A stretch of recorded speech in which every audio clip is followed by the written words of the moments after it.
adiga iyo bulshada ayaan barnaamijkeeda soo wadnay adiga iyo bulshada hadafka aan ka lahayn wuxuu ahaa bulshada waxaan ognahay si marka aad wax ugu bedesho waxay u baahan tahay siyaabo ay muhiim tahay in bulshadaas ay ku qani karto ama afraad bulshadaas ay ku qani karto waxaan soo sheegnay qodobada ugu muhiimsan ee bulshada lagu bedeli karo waxa ka mid ah in bulshada la bedelo waxyaabaha ay aaminsan tahay ama ku qanacsan tahay siyaabaha ay bulshada dhexdeeda u xiriirto ayaa ka mid aha waxa ka mid ah xirfadaha ay bulshadaas leedahay waxyaabahaas ayaan ku soo jirnay marka maanta waxaan ka hadlaynaa adiga iyo bulshada qeyb ka mid ah oo ah adiga iyo asxaabtaada asxaabtu waxay ka mid yihiin dadka kimaalaha dhahay saameyn adag kugu leh noloshaada saameyn adag ku leh dhanka ayagu ay u socdaan mar badan ku jiidi karo nooca adiga shakhsiyadeed aad leedahayna qaabeynteedana xoog iyo saameyn badan ku leh ay ka mid yihiin marka asxaabna ay jeclaan lahayd inaad yeelato yani ama ay tahay inaad adigu asxaab la noqoto aad waqti la qaadato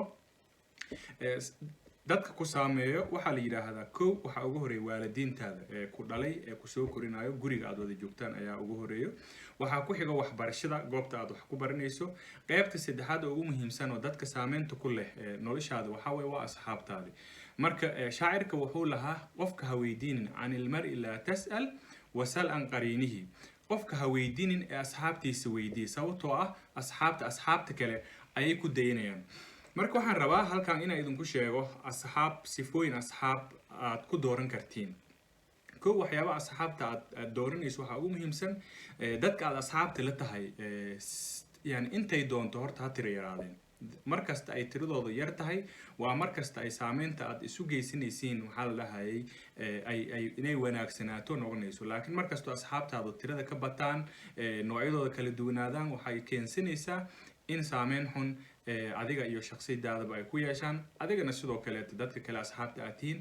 aad ku yeelato marka waxa ugu muhiimsan asxaabta lagu doorto waxa ugu horeeya kow dadaal badni yani asxaab kaa dadaal badan hankoodii kaa sareeyo aad moodo maxaa la dhahay qofka ugu liitaba inaad adi tahay marka hore sifada ugu muhiimsan dadka lala saaxiibo waxa ugu muhiimsan kuwaas dadka dadaal badan inta badan waxay noqonayaan dad akhli badan oo leh hadaf ay nolosha u joogaan waqtigooda qaabka ay ku bixinayaan waxyaabahaas dhan ay u cad yihiin ayaa waxay noqonayaan asxaab aad u dadaal badan sidoo kale sifada ugu muhiimsan sifooyinka ugu muhiimsan ka mid ah asxaabta lagu doorto waxaa ka mid ah asxaab daacad ah yani dad waxaa jiro laba wajiilo la yiraahdo oo adigana si kuula macaamilo marka aad kala tagtaan sidoo kale siyaabo kale u macaamilo oo dan gaar ah kaa leh dantaas markay kaa gaaraan inay kaa socdaan ay u badan tahay ilaa ay dan kale ay kaa soo yeeshaan marka sidaas darteed waxaa aad u muhiim ah asxaabta aad la saaxiibayso asxaab aad tijaabisay inay yihiin dad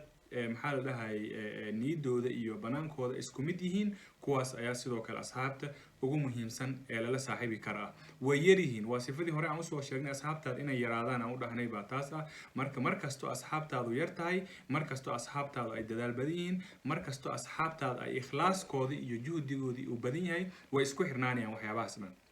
sidoo kale waxyaabaha fiican asxaabta inaad la yeelato ka mid ah asxaab waxaa jirto xukminta dadka ay badan tahay ama jecel in waxaa la dhahay ay controlling ay sameeyaan yani aanan ku ogolayn shakhsiyadaada aan ogolayn balse jecel inay shakhsiyadu kaa bedelaan ama ay ku dhahaan qof sidaan ahaa tahay ama matid qof wanaagsan ama matid adi xukun iyo wax un kuu sameynaya dhinaca inay maxaa la dhahay kugu shaabadeen